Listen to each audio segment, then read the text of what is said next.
semuanya, Assalamualaikum. Kita berjumpa lagi di video reaction saya kali ini guys, oke? Mudah-mudahan semuanya sehat selalu. Nah, kali ini saya mau tengok video pembahasan tentang ini ya. Inilah sebabnya bahasa Indonesia berpotensi menjadi bahasa PBB ke-7. Ini kata profesor dari Malaysia. Bahasa Indonesia yang berpotensi untuk menjadi bahasa rasmi PBB yang ke-7. Dan ya, tidak mustahil. Kalau kita tengok sekarang kan bahasa Indonesia sudah pun rasmi juga gitu kan, jadi bahasa rasmi di UNESCO. Jadi tidak menutup kemungkinan kalau nanti itu bahasa Indonesia dijadikan bahasa rasmi yang ke-7 di PBB, melihat perkembangan pesatnya gitu penggunaan bahasa Indonesia gitu kan. So jangan lama-lama lagi, mari sama-sama tengok video ini. Let's go. Ya, Perdana Menteri kita berucap dalam bahasa Inggeris, sedangkan Presiden Indonesia berucap dalam bahasa Indonesia. Jadi saya kira malang sekali lah kalau kita ditinggalkan dalam hal ini.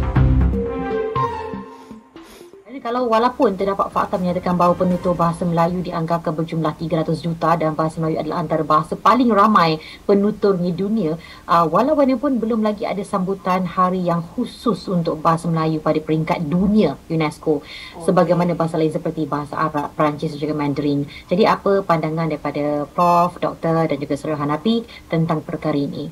Perlu sambutan? Prof?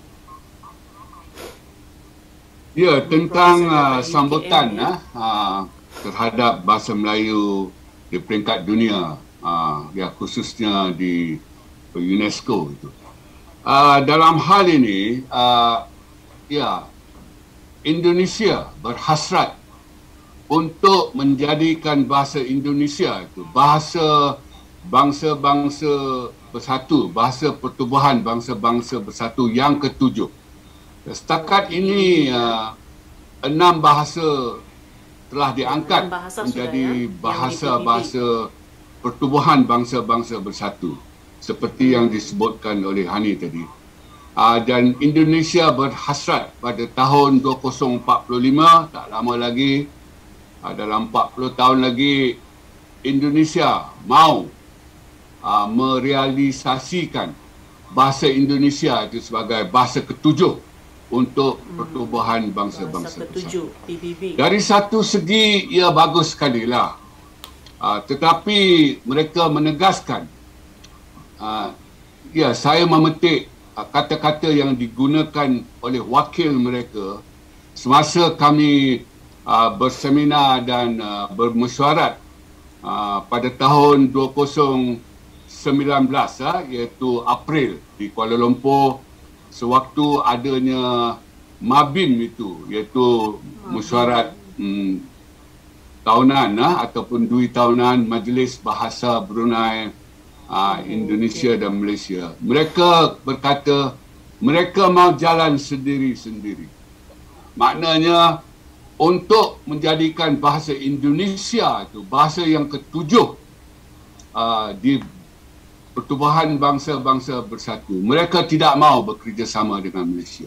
Mereka mahu jalan sendiri-sendiri. Itu kata-kata daripada wakil mereka. Jadi bagi saya, mereka boleh saja melakukannya sendiri, sebab seperti yang dikatakan oleh saudara Hanafi tadi, daripada 300 juta penutur bahasa Melayu di dunia ini, 270 datang daripada Indonesia.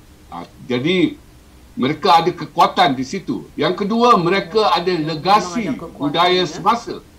Kita tidak ada. Dan kalaulah betul bahasa Melayu itu nak diangkat menjadi bahasa penting di dunia, pasti mereka yang nak mengangkat itu akan ke Malaysia untuk memastikan kedudukan bahasa Melayu di Malaysia. Jadi mereka pasti akan mendapati ia melekut di tepi gantang di Malaysia. Ia tidak ada legasi semasa. Di Indonesia memang ia ada legasi semasa yang cukup kuat. Dan kita dapat lihat para pemimpin Indonesia semenjak dahulu sampai ke hari ini, dan saya kira selama-lamanya akan berucap dalam bahasa Indonesia di perhimpunan pertubuhan Kalau kita bangsa-bangsa tengok bersama. Presiden Jokowi pun memang selalu Ya. dalam ini ya, kalau berpidato Saya tu kira 2-3 selalu minggu bahasa ataupun Indonesia gitu kan. beberapa hari yang lepas Dalam ada apa-apa perhimpunan event lah ini. gitu. Memang selalu guna bahasa Ya, Perdana Indonesia Menteri gitu. kita berucap dalam bahasa Inggeris, sedangkan Presiden Indonesia berucap dalam Ya. bahasa Indonesia. Jadi saya kira Berucap dalam bahasa malang Indonesia, sekali lah Presiden kalau Jokowi, ya. kita ditinggalkan dalam hal ini. Sebab kita bekerjasama dengan Indonesia untuk membina bahasa Melayu di peringkat rantauan ini.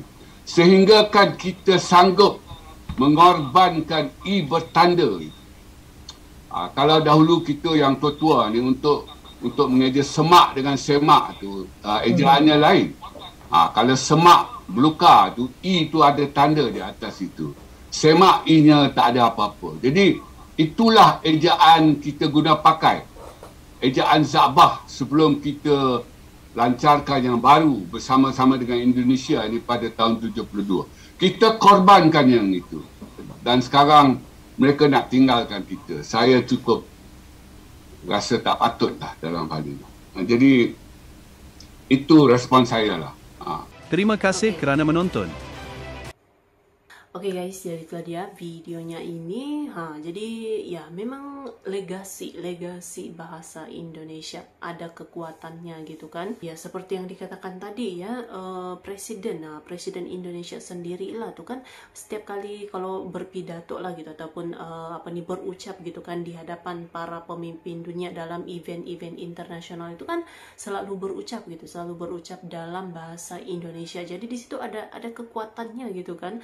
Nampak gitu ya kekuatan bahasa Indonesianya tuh betul-betul dipelihara gitu. Belum lagi ya, penutur-penutur asing yang belajar bahasa Indonesia gitu. Sampailah yang sekarang inilah gitu bahasa Indonesia yang telah ditetapkan menjadi bahasa rasmi UNESCO ya. So terima kasih banyak sebab kamu sudah menonton video ini. Jangan lupa macam biasa untuk support channel saya dengan subscribe, like video ini, dan jangan lupa untuk komen juga, oke?